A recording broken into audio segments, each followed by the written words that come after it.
السلام عليكم ورحمة الله وبركاته. إن الحمد لله وحده، والصلاة والسلام على من لا نبي بعده، وعلى آله وأصحابه الشرفاء. أما بعد، فقد قال الله تعالى في القرآن الكريم والفرقان الحميد: أعوذ بالله من الشيطان الرجيم، بسم الله الرحمن الرحيم. رب اجعلني مقيم الصلاة ومن ذريتي ربنا وتقبل دعاء. صدق الله العظيم. وقال نبينا وهو الصادق المصدوق والحبيب المحبوب صلى الله عليه وسلم: وجعلت قرة عيني في الصلاة، أو كما قال عليه الصلاة والسلام. وصدق رسوله النبي الكريم، ونحن على ذلك من الشاهدين والشاكرين، والحمد لله رب العالمين. اللهم صل أفضل صلاة على أسعد مخلوقاتك سيدنا محمد وآله وصحبه عدد ما ذكره الذاكرون وغفل عن ذكره الغافلون. புகழ் அனைத்தும் அல்லாஹ் ஜல்ல சுப்ஹானஹு வ தஆலா ஒருவனுக்கே உரித்தாகட்டுமாக. சலாத்தும் சலாமும் உலக தலைவர் அருமைநாயகம் முஹம்மது ரசூலுல்லாஹ் ஸல்லல்லாஹு அலைஹி வஸல்லம் அன்னவர்கள் மீதும், அன்னவர்கள் வாழ்வை அணுகும் பிசகாமல் பின்பற்றி வாழ்ந்த சத்திய சஹாபாக்கள், தாபியீன்கள், தபா தாபியீன்கள், ஷுஹதாக்கள், அக்தாபுகள், நாதாக்கள், நல்லோர்கள், வலிமார்கள், குறிப்பாக உலக முஸ்லீம் சமுதாய மக்கள் அனைவர் மீதும் இந்த நல்லதொரு நேரத்தில் அல்லாஹுடைய இல்லத்தில் ஒன்று குழுமி இருக்கின்ற அனைவர்கள் மீதும் அல்லாஹுடைய அன்பும் கருணையும் என்றென்றும் உண்டாகட்டுமாக. ஆமீன். இனி மிகுந்த அல்லாஹுடைய இன்றைய ஜும்மாவினுடைய சொற்பொழிவில் நாம் குறிப்பிட்டது போன்று மிஅராஜ் நமக்கு தெரிந்து ரசூலுல்லாஹ் விண்ணேற்ற பயணம் மேற்கொண்டார்கள், 7 வானங்களை கடந்து சென்றார்கள் என்று, அங்கிருந்து திரும்பி வருகிறவர்கள் தொழுகையை பெற்று தந்தார்கள் என்று ஏதோ அமல்களுக்காக பார்த்தது போன்று நாம் பார்ப்பதல்ல மிஅராஜ். அதனுடைய வெளிரங்கமான லாபங்கள் என்ன என்பதுதான் உலகத்தினுடைய கடைசி வரைக்கும், கியாமத் வரைக்கும் மிஅராஜிலிருந்து இந்த சமூகம் பெற வேண்டிய பயன்கள் நிறைய உண்டு என்பதற்கான அடையாளங்கள் தான். வெளிரங்கமாக நம்முடைய ஈமானை, வெளிரங்கமாக ஈமானுடைய உறுதியை எல்லாம் உலகத்திற்கு எடுத்துச் சொல்வதற்கு மிஅராஜ் ஒரு அற்புதமான வாய்ப்பாக அமைஞ்சது. காலையில் சொன்ன மாதிரி வெனிசுலா நாட்டினுடைய தொடர்பையும் ரசூலுல்லாஹ் அந்த மிஅராஜின் பொழுது கிடைத்த ஒரு மிகப்பெரிய ஆளுமையும் ரசூலுல்லாஹ் நினைச்சிருந்தா அந்த தினத்தை எப்படியாலும் பயன்படுத்தியிருக்கலாம். ஆனாலும் ரசூலுல்லாஹ் உலகத்தை கற்றுக் கொடுத்தாங்க, நீங்கள் நிதானமாக உங்களுடைய பாதையில் போய்கிட்டே இருங்க, இந்த இஸ்லாம் அதனுடைய எல்லையை நோக்கி சரியாய் போய்கொண்டே இருக்கும் என்பதற்குண்டான அடையாளம் மிஅராஜினுடைய வெளிரங்கமாய் உலகத்தினுடைய உணர்வு பெற வேண்டிய பாடங்கள். அதே மாதிரி மிஅராஜ் அமல்களில் நிறைய முன்னேற்றங்களுக்கு உண்டான ஒரு காலம் மிஅராஜினுடைய பயணத்தின் மூலமாகத்தான் அதை ஏற்படுத்தினான். மிஅராஜ் என்பது ரசூலுல்லாஹ் ஏதோ தனிப்பட்ட முறையில் கிடைத்தது மாதிரி நாம் நினைக்கிறோம். இல்லை, ரசூலுல்லாஹ் இந்த ஒற்றை வார்த்தை நம்ம யோசிக்க வைக்கும். அஸ்ஸலாத்து மிஅராஜுல் முஃமினீன், தொழுகை மூமின்களுக்கு மிஅராஜ் என்று ரசூலுல்லாஹ் சொன்னாங்கன்னா, அந்த மிஅராஜில் தான் பெற்ற பயன் என்ன என்பதை இந்த உம்மத்திற்கு ரசூலுல்லாஹ் கடைசி வரைக்கும் அதை கொண்டு போய் சேர்க்கணுங்கிறதுனால தான் ரசூலுல்லாஹ் தொழுகையை மிஅராஜோடு ஒப்பிட்டு ரசூலுல்லாஹ் பேசினாங்க. அதனுடைய உள்ளர்த்தம் ஒன்று என்ன, அமல்களுடைய முன்னேற்றங்களிலும் மிஅராஜ் மிகப்பெரிய ஒரு மாற்றத்தை கொடுத்தது.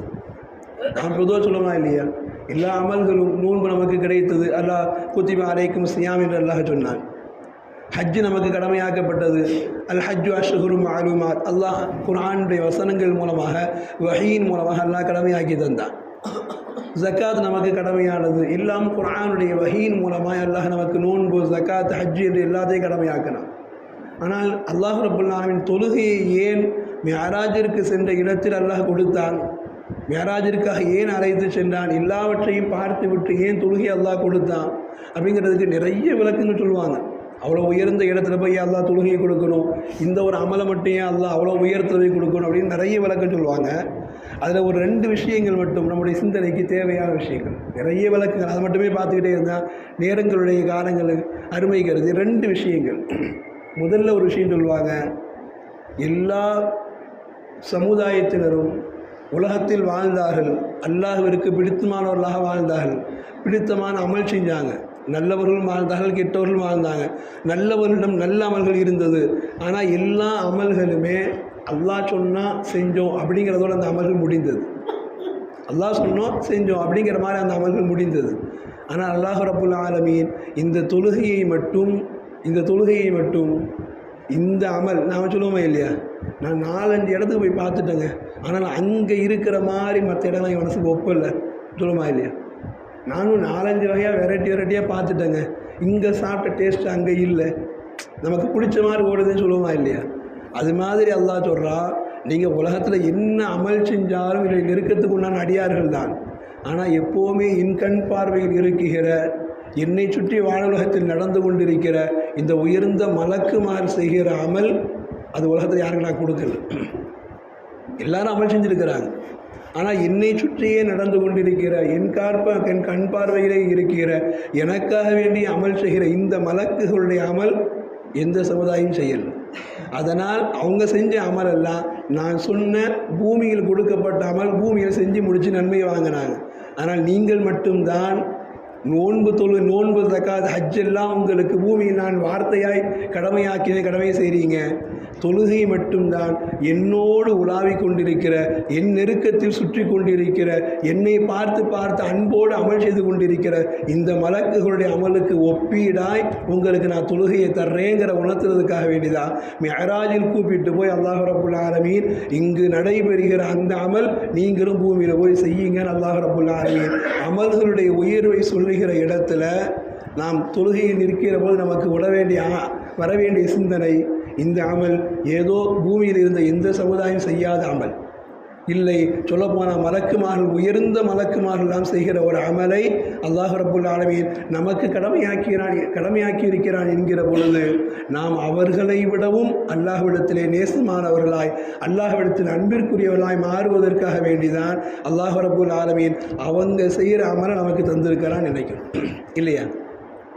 மலக்குமார்கள் அல்லாஹ்வுடைய நெருக்கத்தில் இருக்கிறவங்க, அவங்களுக்கு கொடுத்த அமல் அல்லாஹ் நமக்கு தந்திருக்கிறான்னா அவர்களை விடவும் நீங்கள் எனக்கு பிடித்தமானவர் இல்லையா, அவர்களை விடவும் நீங்கள் எனக்கு நெருக்கமானவர், அவர்களை விடவும் நீங்கள் எனக்கு முக்கியமானவன் அப்படின்னு உணர்த்துறதுக்காகத்தான் வேறு எந்த நபியுடைய சமுதாயத்துக்கு கொடுக்கப்படாத ஒரு அமலை அல்லாஹ் ரப்புல் ஆலமீன் மலக்குகள் செய்கிற ஒரு அமலை அல்லாஹ் ரப்புல் ஆலமீன் நமக்கு தந்து வானுலகத்தினுடைய மலக்குமார்களோடு நீங்கள் அமல்களில் சரியாகிறீர்கள், கூட்டு சேர்கிறீர்கள் என்கிற ஒரு அற்புதமான பந்தத்தை கொடுப்பதற்காக வேண்டி வானுலகத்திற்கு அழைத்து மிஅராஜில் அல்லாஹ் தொழுகை கொடுத்தார் என்று ஒரு காரணம் சொல்லுவாங்க.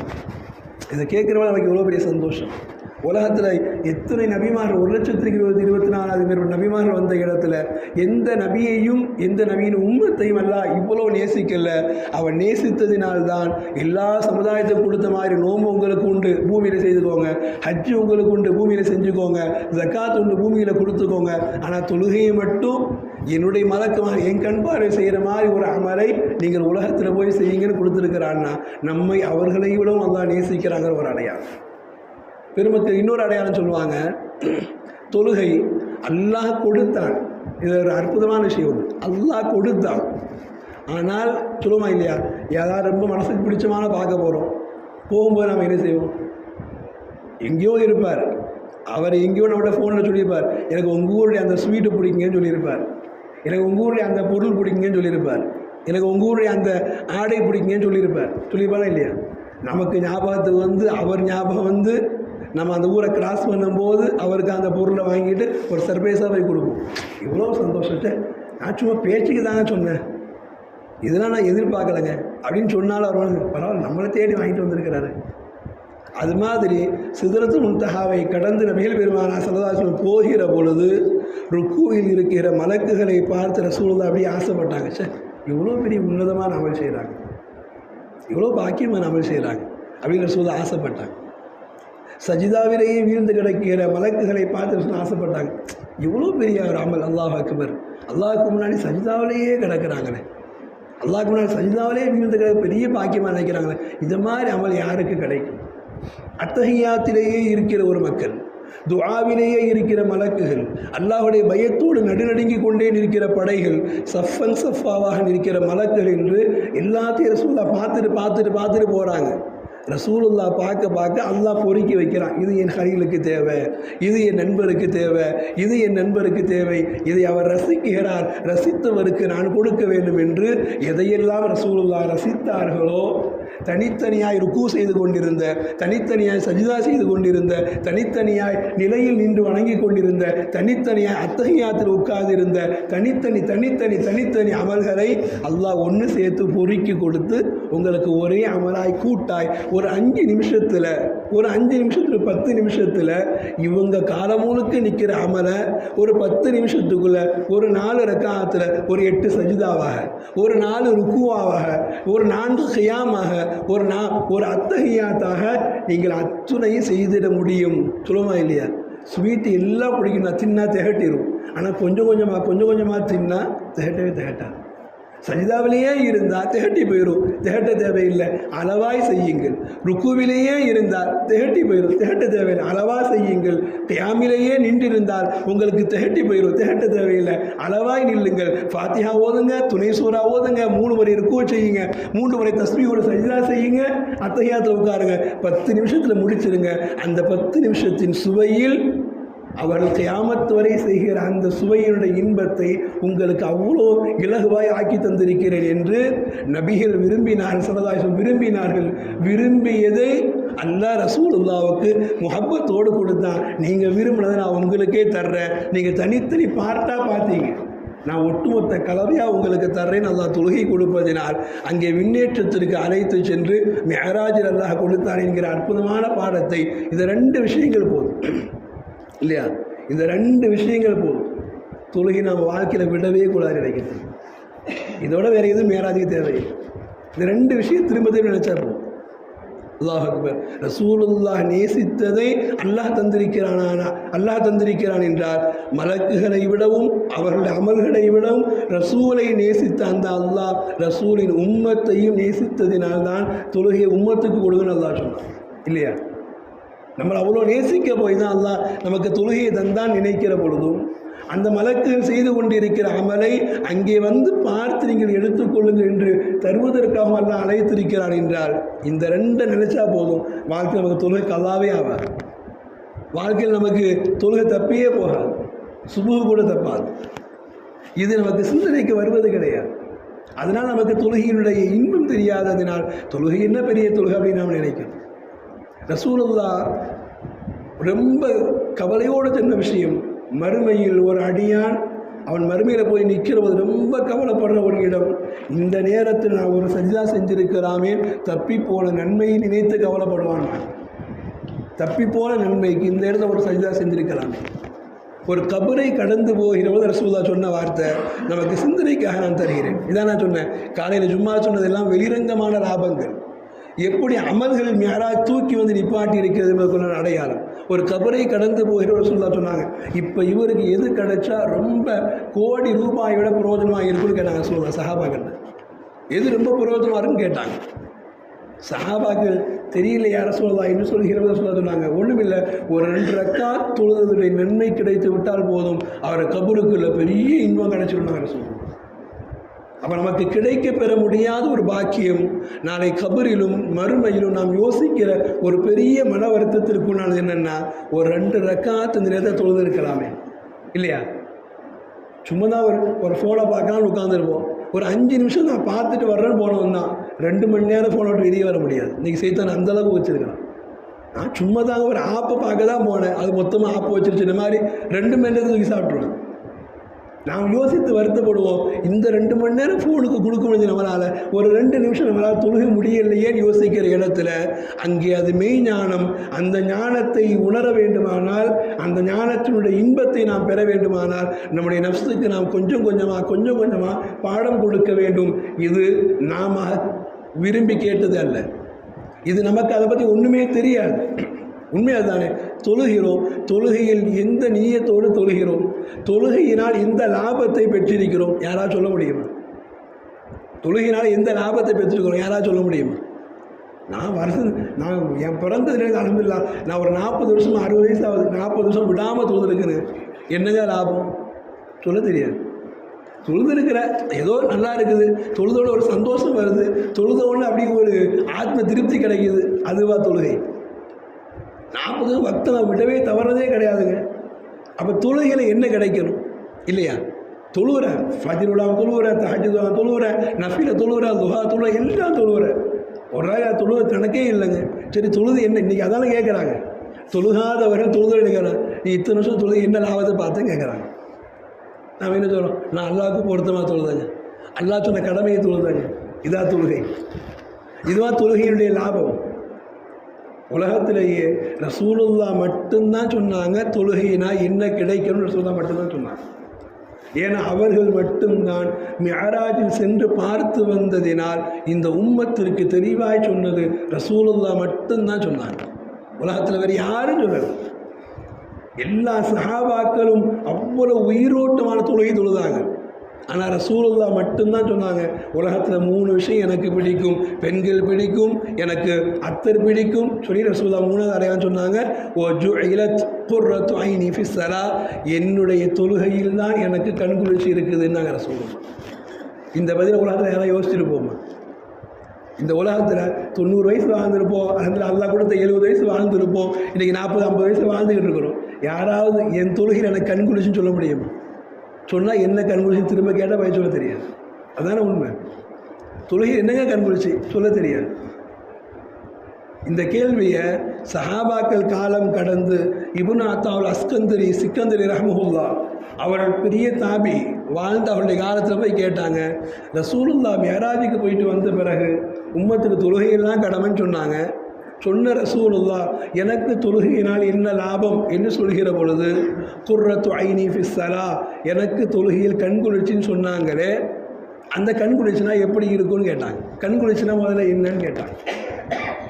கண்குளிர்ச்சினா என்ன அப்படின்னு கேட்ட உடனே குர்ஆன் அல்லாஹ் ஒரு 3 இடத்துல கண்குளிர்ச்சி பற்றி எல்லாம் பேசுவான். ஒரு 3 இடத்துல கண்குளிர்ச்சி பற்றி பேசுவான். மூசா அலைஹிஸ்ஸலாம் பிறந்த உடனேயே தாய்ப்பால் கூட புகட்டலை, அப்படியே நீங்கள் பெட்டியில் வச்சு அனுப்புங்கன்னு அல்லாஹ், நான் உங்களுக்கு திரும்ப தருவேன்னா சொல்லிட்டு அல்லாஹ் சொன்னால் கை தகர்ற ஐனுஹா. இப்போ நீங்கள் புள்ளையை பெற்றிருக்கிறீங்க, உலகத்தில் தாயிட்ட கேட்கணும், பெற்ற புள்ளைய கண்ணில் காட்டாமல் இருந்தால் என்ன வழி இருக்குன்னு தகப்பனை விட தாயிட்ட கேட்கணும். தகப்ப வெளியில் குதிச்சுக்கிட்டு நிற்பான், சந்தோஷத்தில் குதிச்சுக்கிட்டு நிற்பான், அவனுக்கு ஒன்றும் தெரியாது. பெற்ற தாய்க்கு தான் கண் திறந்தோட முன்னாடி குழந்தை இல்லைன்னா என்ன வழி, அந்த குழந்தை என்ன ஆச்சு, அவனுக்கு ஏன் என்ன ஆச்சு, என்ன பயம், அவனுக்கு என்ன நோய் வந்துச்சுங்கிறது கண்ணில் ஒரு 2 மணி நேரம் காட்டாமல் இருந்து பார்க்கட்டுவேன். ஏன் என்னாச்சு, என் பிள்ளையா வரல, என் பிள்ளை கையில் தாங்க, என் பிள்ளைய நான் பார்க்கணும், துடிப்பாலா இல்லையா?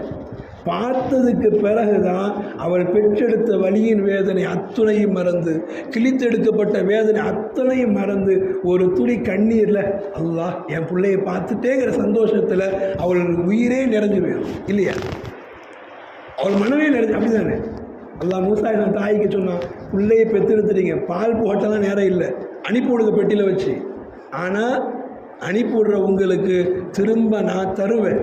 தருகிற பொழுது நான் திரும்ப உங்களை தருகிற பொழுது தாய்ப்பால் புகட்ட முடியல, ஃபிரௌன் இருக்குகிறான், அவனுடைய படைகள் துரத்துகிறது, என் பிள்ளைக்கு உயிருக்கு என்ன ஆகுமோ எல்லா பயமும் இருக்குது. அப்படிதான் அன்றைக்கி பிள்ளை போய் பெற்றெடுத்துட்டு பிள்ளைக்கு லேசாக மஞ்சள் காமாலங்க தூக்கி பெட்டில் வைங்க, தூக்கி லைட்டில் வைங்கன்னா திரும்ப கொடுக்குற வரைக்கும் தகப்பனும் தாய்க்கு உயிரை தூக்கி நிற்கும் இல்லையா? அவன் சும்மா தான் ஒன்றும் இல்லைங்க, ஒரு 2 மணி நேரம் இருக்குன்னா அவன் சொல்லுவான். ஆனால் தாயும் தகப்பனும் புள்ள வருமா இல்லையாங்கிற எவ்வளோ பயத்தில் நிற்பாங்க. அல்லாஹ் மூசா தாய்க்கு சொன்னால்தான் குழந்தையை போட்டு விட்டுருங்க, திரும்ப வருகிற பொழுது அவனுடைய பயம் உங்களுக்கு இருக்காது, அவனுடைய படைகளை பற்றி பயம் இருக்காது, ஆம்பளை பிள்ளையெல்லாம் கொள்றானே என் புள்ள என்ன ஆகும் அப்படிங்கிற பயம் உங்களுக்கு இருக்காது. எல்லாத்தையும் போக்கி உங்கள் புள்ள உங்கள் மடியில் பால் குடிக்கிற மாதிரி கை தகர்ற ஐனுஹா, கண் குளிர்ச்சியாக நான் வந்து தருவேன். அது நடக்கணும்னா இப்போதைக்கு விட்டுருங்கன்னு. அது நடக்கணும்னா பயம் இல்லாமல் குழந்தைக்கு பால் புகட்ட ஒரு நிலைமை வரும்னா இப்போதைக்கு விட்டுருங்கன்னா. அப்போ அந்த கண் குளிர்ச்சி. 2வது ஒரு இடம், மூசா அலைஹிஸ்ஸலாமை பெற்றெடுக்காத தாயாக வளர்த்த ஆசியா அம்மையார். மூசா அலைஹிஸ்ஸலாம் போட்டு விடுறாங்க, வந்து ஃபிரௌனுக்கு முன்னால் இருக்கிறது, குழந்தையை எடுக்கிற பொழுது ஆண் குழந்தை ஃபிரௌன் சொன்னான் கொல்ல வேண்டிய காலத்தில் பிறந்திருக்கிறது, கொள்வோம் என்று சொல்கிற பொழுது ஆசியா அம்மையார் சொன்னாங்க குர்ரத்து ஐனில்லி, எனக்கு அது கண்குளிர்ச்சியாக வேணும், கொல்லாதீங்கன்னா. ஆசை மனைவி கேட்டுட்டாலேன்னு விட்டுட்டான். அப்போ அந்த குர்ரத்து ஐன் என்கிற வார்த்தைக்கு விளக்கம் தருவார்கள். குர்ரத்து ஐன், எப்போ பார்த்தாலும் கண்குளிச்சு, எப்போ பார்த்தாலும் கவலை மறந்துடும். உலகத்தில் நாம் பெற்றெடுத்த 3 பிள்ளைகள் 4 பிள்ளைகள் இருப்பாங்க. அதில் யாராவது ஒருத்தனை பார்த்தா என் பிள்ளையை பார்த்தா கவலை இல்லாமல் மறந்துடும், சொல்லுவோம் இல்லையா? அது பெண் பிள்ளையோ ஆண் பிள்ளையோ. நான் வெளியில் அவ்வளோ டென்ஷனில் வருவாங்க, ஆனால் என் பிள்ளையை பார்த்தோன்னே எனக்கு ஒரு சந்தோஷம் அப்படியே வந்துடும். என் பிள்ளையை பார்த்தோன்னே கவலையை மறந்துடுவாங்க. என் பிள்ளையை பார்த்தோன்னே அப்படியே வாழ்க்கையே ஒத்துமொத்தம் இவதான் நினச்சிடுவாங்க. என் பிள்ளை முன்னாடி நின்ற போது எனக்கு எதுவுமே தேவையில்லை, சொல்கிறோமா இல்லையா? அது எப்போவுமே கண்குளிர்ச்சி. அது யாராவது ஒருத்தருக்கு தான் கொடுப்போம், எல்லா பிள்ளையும் சொல்ல மாட்டோம். எல்லா பிள்ளையும் என் பிள்ளை, எல்லா பிள்ளையும் என் கண்ணு தான் சொன்னாலும் கூட ஒரு பிள்ளையை சொல்லுவோம், இவன் மட்டும் நாங்கள் அப்படியே என் கண்ணே நிற்கிறாங்க, அப்படியே என் உள்ளத்தில் அப்படியே அவன் மட்டும் தான் இருக்கிறான், அவனை பார்க்குறேன்னா மனசெல்லாம் ஒரு மாதிரி சொல்லுவோமா இல்லையா? அந்த கண் குளிர்ச்சி என்பதை அல்லாஹ் ரப்புல் ஆலமீன் உலகத்தில் சொன்னான். உலகத்தினுடைய எல்லா இளைஞர்களுக்கும் அல்லாஹ் சொன்னான், நீங்கள் வாலிப வயதை அடைகிற பொழுது கேட்க வேண்டிய துஆவில் மறக்காமல் கேளுங்கள், ரப்பனா ஹப்லனா மின் அஸ்வாஜினா வ ذُرِّيَّاتِنَا குர்ரத அயுன், என் மனைவி என் பிள்ளைகள் எனக்கு கண் குளிர்ச்சியை தாயா அல்லாஹ் என்று கேளுங்க. அல்லாஹ் நம்ம கேட்க சொன்னோம். நீங்கள் குடும்பங்களில் மனைவி இருக்குது, பிள்ளைகள் இருக்கிறாங்க, ஆனால் கண் குளிர்ச்சி இருக்குதா? வீட்டுக்கு போனால் மனைவியை பார்த்து சண்டை பிடிக்கிற சூழல், பிள்ளைகளை பார்த்து திட்டுற சூழல் மாறுவதற்கு அல்லாஹ் கேட்க சொன்னால் கேளுங்க. உலகமே சொர்க்கமாக மாறணும்னா ஹபலனா மின் அஸ்வாஜினா வ ذُرِّيَّاتِنَا குர்ரத அயுன். எப்போ? திருமணம் முடித்த பிறகு இல்லை, திருமணத்துக்கு முன்னாடியே கேளுங்க. வருகிற மனைவி கண்குளிர்ச்சியான மனைவியாகத்தா, அவள் பெற்றெடுக்கிற பிள்ளைகளை கண்குளிர்ச்சியான பிள்ளைகளாகத்தா, தீனுக்கு பொருத்தமான பிள்ளைகளாகத்தா, தீனில் தடமாறாத பிள்ளைகளாகத்தா, ஒழுக்கமான பிள்ளைகளாகத்தா, எங்கள் வாழ்வை மெருகேற்றுகிற பிள்ளைகளாகத்தா, உனக்கு பொருத்தமான அடியார்களாகத்தா என்று கண்குளிர்ச்சி அல்லாஹ் கேட்க சொன்னான். அப்போ சிக்கந்தர் ரஹ்மத்துல்லாஹி சொன்னாங்க, இந்த 3 ஆயத்தில் அல்லாஹ் கண்குளிர்ச்சின்னு சொல்கிறான். இந்த கண்குளிர்ச்சி என்ன அர்த்தம்? காலம் முழுக்க பார்க்கிற பொழுதெல்லாம் கண்குளிர்ச்சி, காலம் முழுக்க பதட்டம் இல்லாத கண்குளிர்ச்சி, காலம் முழுக்க இது இல்லைன்னா நம்மளால் வாழ முடியாது அப்படிங்கிறதான் கண்குளிர்ச்சி இல்லையா? இது இல்லாமல் தான் சில பேர் பொண்ணை கெட்டி கொடுத்துட்டு இவர் பொண்ணுகிட்டு போய் நடையாக நடந்துகிட்டே இருப்பார். ரொம்ப பாசம் வச்சுட்டுங்க, முடியலைங்க. பேரனோ பேத்தியை பிறந்துட்டா இவர் அங்கே போய் தவமாக கிடப்பார், முடியலைங்க. நாம் பெற்ற பிள்ளை அது இன்னொன்று பெற்றது நம்மளால் பார்க்காம இருக்கு, அது இல்லாமல் இருக்க முடியாது அப்படிங்கிற அளவுக்கு ஒரு ஒட்டுறோடுதா இல்லையா? குர்ரத அயுன், இது கண்குளிர்ச்சி. உலகத்தில் தொழுகைக்கு அப்படி ஒரு டிஃபினேட்டை கொடுத்தது, அப்படி ஒரு வார்த்தையை கொடுத்தது ரசூலுல்லாஹை தவிர்த்து வேறு யாரும் கிடையாது. என் தொழுகை அது இல்லாமல் என்னால் இருக்க முடியாது. இன்றைக்கி நம்மளால் சாப்பாடு இல்லாமல் இருக்க முடியாது, தண்ணி இல்லாமல் இருக்க முடியாது, பொண்டாட்டி பிள்ளைங்க இல்லாமல் இருக்க முடியாது. ஆனால் தொழுகை இல்லாமல் வாரக்கணக்கில் இருப்போம், மாதக்கணக்கில் இருப்போம், வருஷக்கணக்கில் இருப்போம், ஏன் மௌத்து வரை கூட இருப்போம். சக்கராத்து வரும்போது அல்லாஹ் நினச்சா களிமா வந்துட்டா போதுமே நடக்கும் இல்லையா? இதான் நமக்கும் தொழுகைக்கு மத்தியில் உண்டான ஒரு உணர்வு. ரசூலுல்லாஹ் மட்டும்தான் சொன்னாங்க, உஜ்இலத் குர்ரத்து ஐனி ஃபிஸ் ஸலாத், என் தொழுகையில் எனக்கு கண்குளிர்ச்சி. சொன்னது மட்டுமல்ல, ஒரு நேரம் வர்றோம், நமக்கு பிடித்தமாக இல்லைன்னா அவன் எங்கே போனான், எங்கே போயிட்டான், நான் அவனை போய் பார்த்துட்டு வரேன், எங்கே பக்கத்தில் தான் போயிருக்கான், இல்லை பிள்ளை ரொம்ப நேரம் நான் போய் பார்த்துட்டு வரேன், அந்த பதட்டம் வருமா இல்லையா? ரசூலுல்லாஹ்வுடைய வாழ்க்கையில் பதட்டம் என்று ஏற்பட்ட சூழல் என்று எடுத்து பாருங்கள். தொழுகை கொஞ்சம் தவறுகிறது ரசூலுல்லாஹ் பதட்டம் வந்துச்சு. கந்தகுடைய யுத்தம், மதீனாவை சுற்றி எதிரிலெல்லாம் வந்து மிகப்பெரிய அளவில் மதீனாவை சுற்றி வந்து நிற்கிறார்கள் என்று நிற்கிற ஒரு சூழலில் சல்மான் ஃபாரிஸி சொன்னாங்க, யார ரசூலுல்லாஹ், நாங்கள் இப்படித்தான் பாரசீகத்தில் குழியை தோண்டி வைத்து எதிரி உள்ள வராமல் பாதுகாப்போம், மதீனாவை சுற்றி அது மாதிரி குழி தோண்டலான்னாங்க. பெரிய வரலாறு. கந்தக் யுத்தம், குழி தோண்ட ஆரம்பிக்கிறாங்க. குழி தோண்ட ஆரம்பிக்க ஒவ்வொரு சஹாபாக்களாக 2 கல்லை கட்டிக்கிட்டு குழி தோண்ட ஆரம்பிச்சாங்க. அவ்வளோ பசி, அவ்வளோ வறுமை. திடீரென்று வந்து அது உமர் ரலியல்லாஹு சொன்னாங்க, யார ரசூலுல்லாஹ், நாம் எதிரிகளிடமிருந்து மதீனாவை பாதுகாக்கணும்னு முடிவு பண்ணி செஞ்சுக்கிட்டு இருக்கிறோம், ஆனால் சூரியன் மறைய போகிறது, இன்னும் நம்ம அசர தொழுகலைன்னாங்க. நுகர தொழுதுட்டோம், பசி மறந்து வேலை செய்கிறோம், ஊரை பாதுகாக்கணுமே, ஆனால் சூரியன் மறைய போகிறது, அசர் நம்ம தொழுகலை யார ரசூலுல்லாஹ்.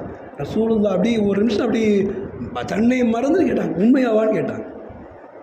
ஏன்னா தொழுகை இல்லாமல் ரசூலுல்லாஹ் இல்லை. தன் கண் குளிர்ச்சி எப்படி தப்பி போச்சுன்னு நம்ப முடியல அவங்களால். உண்மையாவா தொழுவலையா அப்படின்னு கேட்டாங்க. கேட்டுட்டு அடுத்த வார்த்தை அல்லாஹ் அக்பர், ரசூலுல்லாஹ் இவ்வளோ பெரிய வார்த்தையை சொன்னாங்க, உலகத்தில் யாருமே கற்பனை கூட செய்ய முடியாத வார்த்தை. எதிரிகளை பார்த்து ரசூலுல்லாஹ் சொன்னாங்க, எனக்கு தொழுகையை தப்ப வைத்து விட்ட இந்த பாவிகள் மல அல்லாஹ் புயூத்தஹும் வ குபூரஹும் நாரா. அல்லாஹு அக்பர். இந்த ஒருவேளை தொழுகையை தப்பல்ல, நேரத்தை கடத்தி கொண்டு போயிட்டாங்களா இல்லையா? என் கண் குளிர்ச்சி எப்படி என்னை விட்டு மறந்து போச்சு. மறந்து போகிறதுக்கு காரணமான அத்துணை பேருடைய வீடுகளும் கபறுகளும் நெருப்பால் எரியட்டுவாங்க. அல்லாஹ் எவ்வளோ பெரிய வார்த்தை.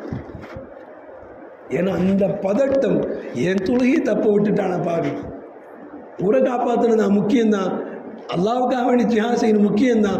ஆனால் அல்லாஹுடைய தொழுகை, நான் வாங்கி வந்த அந்த அற்புதமான தொழுகை, என் கண்குறிச்சியினுடைய தொழுகை எனக்கு தப்பி போன பிறகு என்ன இருக்குது? இது தடுத்த காரணமான அத்தனை பாவிகளுடைய வீடும் கபரும் இருந்து நாசமாகட்டாங்க ரசூலுல்லாஹ். அல்லாஹ் அக்பர். அப்போ இவ்வளோ பெரிய வார்த்தையை ரசூலுல்லாஹ் சொல்கிறாங்கன்னா, அதை எவ்வளவு தூரம் விரும்பி இருந்தால், தன் கண்குறிச்சி ரசூலுல்லாஹ் பார்த்துருந்தால் அந்த தொழுகை ரசூலுல்லாஹ் நேரம் கடத்துக்கு அவ்வளோ சாபம் விட்டுருக்கு. ரசூலுல்லாஹ்வுடைய ஒவ்வொரு சூழலும் இந்த உம்மத்திற்குண்டான பாடம். மிஅராஜை நாம் வெறும் ஒரு மிஅராஜாக பார்ப்பதல்ல, அது எல்லா விஷயத்திலும் உயிரோட்டமானது. மிஅராஜுக்கு முன்னாடி காலையில் 2 ரக்காத், சாயங்காலம் 2 ரக்காத், இந்த மாத்திரை எடுக்கிற மாதிரி அப்படி தான் தொழுது இருந்தாங்க. அதுவும் கூட எதிரிகள் சுற்றி நிற்கிறாங்களான்னு பார்க்கணும், எதிரியுடைய எல்லைக்கு கண்ணுக்கு பின்னாடி மறந்துருக்கணும் பார்க்கணும், நம்மளை யாராவது வேவ பார்க்குறானா பார்க்கணும். அப்படி பயந்து பயந்து பயந்து காலையில் 2 ரக்காத், மாலையில் 2 ரக்காத், இப்படி தான் தொழுதுகிட்டு இருந்தாங்க. மேராஜுக்கு பிறகு தான் ஒரு தைரியம் வந்தது. அல்லாஹ்வே சொர்க்க நரகத்தை காமிச்சு மலக்குகள் செய்கிற அமல்களை விட சிறப்பாய் நேசிக்கிறேன் அல்லாஹ் கொடுத்த பிறகு இவனுங்க என்ன, இவனுங்க பெரியவனுங்க, தூக்கி போடு, தைரியமாய் தொழுகலாம் என்று தொழுகைக்கு உண்டான தைரியத்தை, அந்த ஐவேளை தொழுகைக்கு உண்டான பெரும் முயற்சிகளை எல்லாம் நபிகள் பெருமானார் தான் எடுத்ததற்கு உண்டான காரணம் இந்த மிஅராஜுடைய அற்புதமான ஒரு சூழல். அமல்கள் வேகம் வந்தது.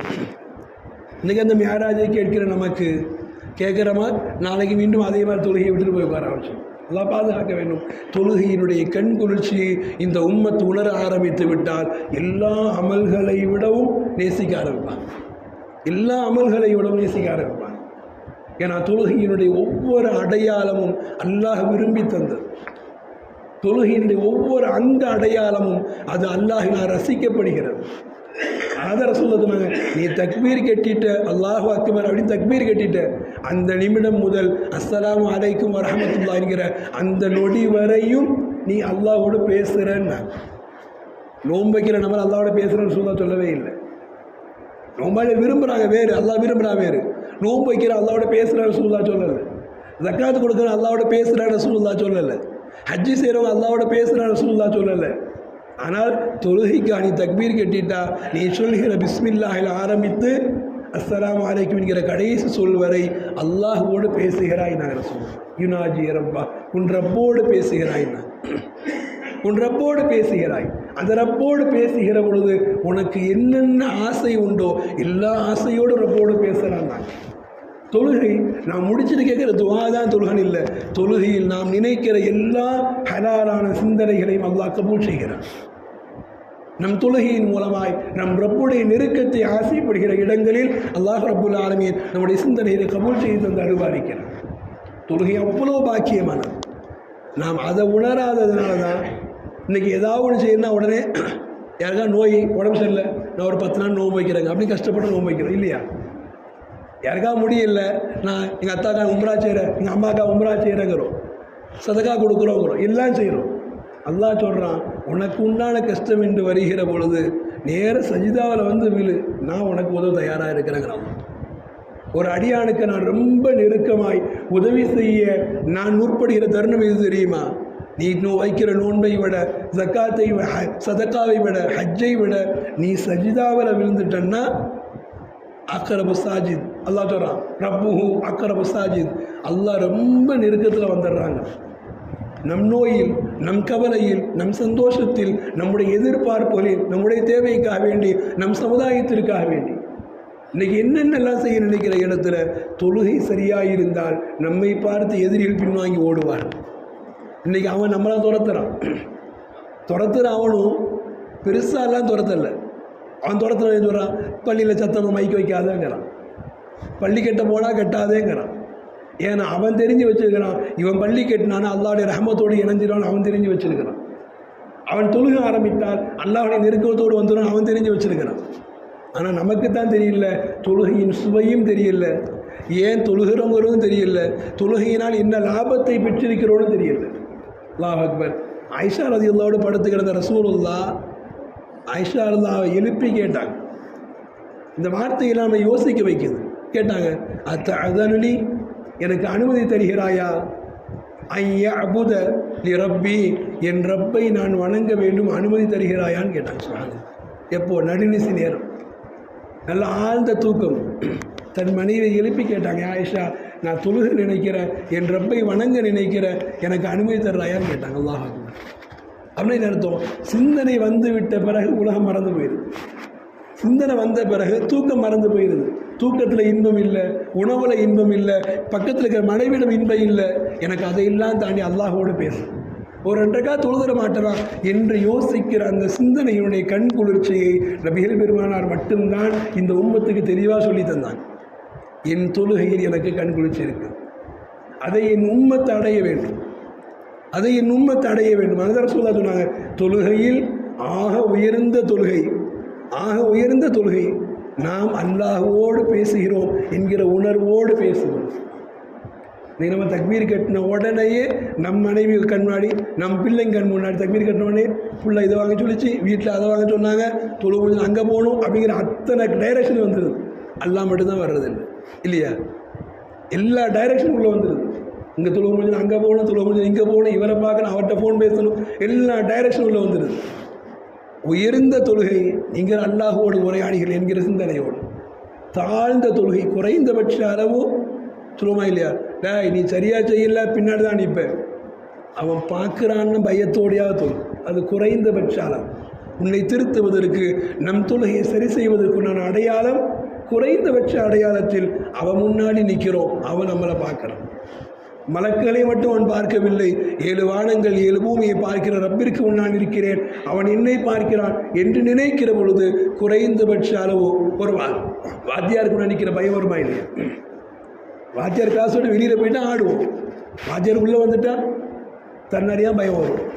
எவன்டா ஆடினா அவன் சார் இவன் சார் அப்படி அடுத்தவனை போட்டு நம்ம தப்பிக்க நினைக்கிற மாதிரி ஓ முன்னாடி ரப்பு நான் நிற்கிறேன் அப்படிங்கிற சிந்தனை கொண்டு வா. அந்த தொழுகையில் குறைந்தபட்ச அளவு உன்னுடைய ஈமானை பாதுகாக்க முடியும், உன் அமல்களை பாதுகாக்க முடியும். அந்த இடத்திலிருந்து தான் கொஞ்சம் கொஞ்சமாய் ரப்போடு நெருங்க முடியும் என்கிற அடையாளங்களை எல்லாம் மிஅராஜினுடைய அற்புதமான பாடங்களில் நபிகள் பெருமானார் ஸல்லல்லாஹு அலைஹி வஸல்லம் இந்த உம்மத்திற்கு உணர்த்தி தந்த அடையாளங்கள் மிஅராஜ். அமல்களுடைய ஆக பொக்கிஷமான தொழுகை ஏன் அல்லாஹ் ரப்பல் ஆலமீன் கொடுத்தான் என்பதற்குள்ளான அடையாளம். நாம் தொழுகிற தொழுகையில் உயிரோட்டு வேண்டுமானால் அந்த தொழுகை எனக்கு கண் குளிர்ச்சி, அது இல்லாமல் என்னால் வாழ முடியாது என்கிற நிலை வர வேண்டும். அப்படி ஒரு நிலை வருகிற பொழுதுதான் இன்றைக்கெல்லாம் முன்னாடிலாம் பார்த்த சூழல் மாறி போச்சல்லவா. ரயில்வே ஸ்டேஷனில் தொழுது சமுதாயம் இன்றைக்கி தொழுகை வைக்கப்படுது இல்லையா? நேரம் வந்தால் ரயில்வே ஸ்டேஷனில் யாரையும் பார்க்க மாட்டோம், துண்டு வச்சு தொழுகை இன்றைக்கி வைக்கப்படும். நேரம் வந்தால் தொழுதுறோம். நினைப்போம் பாம்பே அடிக்க போகிறோம், ஒரு 8 வக்து நமக்கு தப்பி போகும், தப்பெல்லாம் விடக்கூடாது. கிடைச்ச வாய்ப்புள்ள ஸ்டேஷன் இறங்கி தொழுவோம், முடியலையா பெருத்தில் ஏறி மேலே உட்காந்து தொழுவோம். அப்படிலாம் தொழுது சமுதாயம் இன்றைக்கெல்லாம் எவன் தான் கஷ்டப்பட்டு தொழுதுகிட்டு எல்லாம் மன்னிச்சிக்குவான் போயிட்டே எறிங்க, எல்லாம் மன்னிச்சிக்குவான் போயிட்டே எறிங்க அப்படின்னு நாமளே ஒரு முடிவு பண்ணி மன்னிச்சிருவான் போய்கிட்டே இருக்க. தப்பு கிடையாது. எதுவரை அவன் மன்னிப்பான் என்று நமக்கு தெரியுமா? அவன் எதுவரை தொழுகைக்காக மன்னிக்கிறான் நமக்கு தெரியுமா? அவன் மன்னிப்பை விசாலப்படுத்தி இருக்கிறான். ஆனால் அதுக்கு முன்னாடி ரப்பே நான் விட்டேன் வந்து உன்னோடு இணைகிறேன் என்று நாம் இருக்கிற ஹயாத்தின் காலம் வரை அந்த தொழுகையை நாம் பேணிக்கையாக தொழுகிற அந்த பாக்கியங்கள் வேண்டும் என்பதற்காகத்தான் தொழுகையை வெறும் வார்த்தையாய் குர்ஆனுடைய வஹீயின் மூலமாக சொல்லாமல் ரசூலுல்லாஹை தன் பக்கம் அழைத்து தன் ஹபீபிடம் இதை உங்களுடைய உம்மத்திற்கு பரிசாய் கொண்டு போய் கொடுங்கள், இந்த பரிசில் நீங்கள் எதிர்பார்க்கிற எல்லா லாபங்களும் உண்டு. சுபகை தொழுது விட்டால் உங்களுடைய எல்லா பாதுகாப்பும் அல்லாஹ்வுடைய பொறுப்பில், லுஹரை தொழுது விட்டால் உங்களுடைய எல்லா தேவைகளும் அல்லாஹ்வுடைய பொறுப்பில், அசரை தொழுது விட்டால் எல்லா ஆபத்துகளிலும் தப்பிக்கிற பொறுப்பு அல்லாஹ்வுடைய பொறுப்பில், மக்ரிபை இஷாவையும் தொழுகிற பொழுது நீங்கள் பகல் முழுக்க இரவு முழுக்க என்று எல்லா நேரங்களிலும் அமல் செய்த பாக்கியவான்களாய் 50 வக்துடைய நன்மைகளை இந்த 5இல் பெற்றுக்கொள்ள முடியும் என்கிற பாக்கியத்தை அல்லாஹ் ரப்பல் ஆலமீன் இந்த உம்மத்துக்கு தந்திருக்கிறான்னா அந்த பரிசை நாம் அதை உபயோகப்படுத்த மறந்து இருக்கிறோம். அவ்வளோதான். அந்த பரிசின் பாக்கியத்தை நாம் எவ்வளவு தூரம் தேட வேண்டும் என்பதை நாம் மறந்திருக்கிறோம். அல்லாஹ் ரப்புல் ஆலமீன் மறந்திருக்கிற இந்த சமுதாயத்திற்கு மறதி ஒரு நோயை கடந்து வர வேண்டும். மேராஜை கடந்து கொண்டே இருக்கிறோம். வாழ்வில் 30 மேராஜை பார்த்திருப்போம், 40 மேராஜை பார்த்திருப்போம். ஆனால் மாற்றங்கள் வர வேண்டும். எனக்கு மிஅராஜை கடந்து வருகிற பொழுது இந்த அமலுடைய பாக்கியம் புரியவில்லையே, ரசூலுல்லாஹ் கண்குளிர்ச்சி என்று சொன்னார்களே, மலக்குகள் இதுதான் எங்களுக்கு தேவை என்று நின்றார்களே, அல்லாஹ் என் உம்மத்தினுடைய பரிசு என்று கொடுத்தானே, இவைகளையெல்லாம் இத்துணை வருடங்கள் தவற விட்டு விட்டேனே என்று யோசிக்கிற ஒரு சிந்தனையோடு நாம் இந்த மிஅராஜை அணுகுவோமானால் இன்ஷா அல்லாஹ் இந்த மிஅராஜ் நமக்கு இன்றைய பொழுதிலிருந்து தொழுகையை தவறவிடாமல் தொழுகுவதற்கு, தொழுகையினுடைய பாக்கியங்களை உணர்ந்து தொழுகுவதற்கு, அந்த தொழுகையின் மூலமாய் அல்லாஹ் ரசூலும் எதை நாடுகிறார்களோ அந்த நாட்டத்தினுடைய உண்மையை உணர்ந்து தொழுகுவதற்கான பாக்கியங்களில் அல்லாஹ் ரப்புல் ஆலமீன் என்னையும் உங்களையும் கண்குளிர்ச்சியோடு தொழுகுவதற்கு, அல்லாஹ்விற்கு முன்னால் நான் ஒரு அடியானாய் உனக்கு முன்னால் அத்துணையும் இழந்து விட்டேன், உன்னை மட்டுமே தேடுகிறேன் என்கிற சிந்தனையோடு நம்முடைய தொழுகை உயிரோட்டமான தொழுகையாக அமைவதற்குண்டான பாக்கியத்தை அல்லாஹ் ரப்புல் ஆலமீன் எனக்கும் உங்களுக்கும் முழு முஸ்லிம் சமுதாயத்துக்கும் அல்லாஹ் நல்ல நசீவை தந்து அருள்வாலிப்பானாக என்கிற துஆவோடு வார்த்தையை நிறைவு செய்கிறேன். ஆகிர் தஅவாஹும் அனில் ஹம்துலில்லாஹி ரப்பில் ஆலமீன். வஸ்ஸலாமு அலைக்கும் வரஹ்மத்துல்லாஹி வபரகாத்துஹு.